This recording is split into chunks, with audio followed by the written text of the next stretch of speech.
พ่อไม้แล้วครับมื้อนี้มาเบิ่งกัน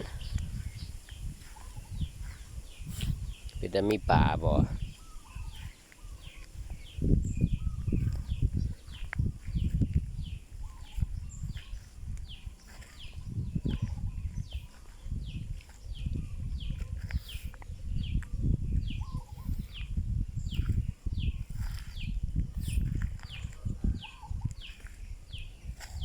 คือบ่พี่น้องเอ้ย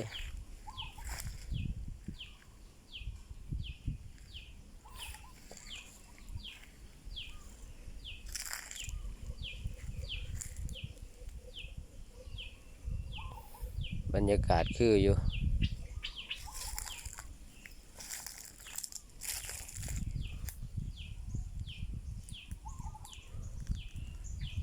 ต้นมะเดื่อครับ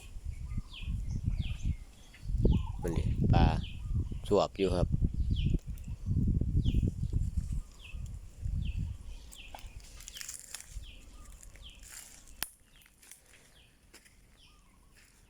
เขาจะมาลองเบิ่งกัน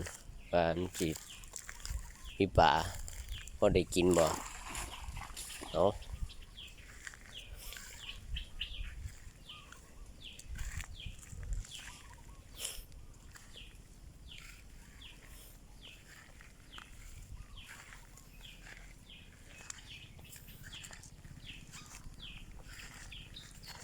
ไม้ก็งามอยู่ครับคืออยู่เป็นจะมีปลาอยู่โอ้คลองมันลงไปปุ่นแต่อีกัวน่ายักษ์ครับ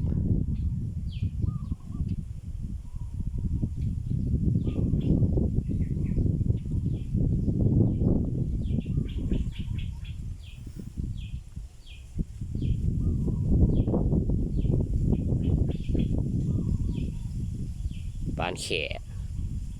ใหญ่ครับ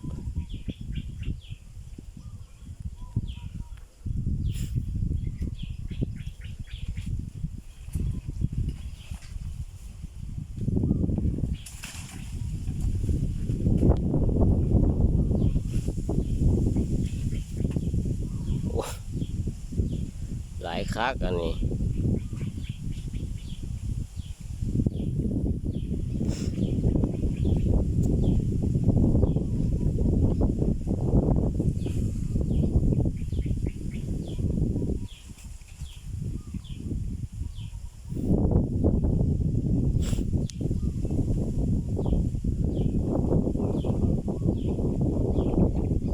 อาชิมาหาใส่เบ็ดเพื่อมันมีแต่ปลาอีกัวน่าครับกระป๋อมใหญ่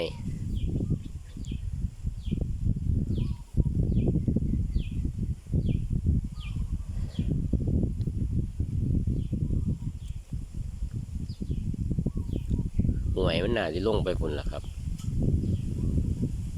มาลองเบิ่งกันมีปลาบ่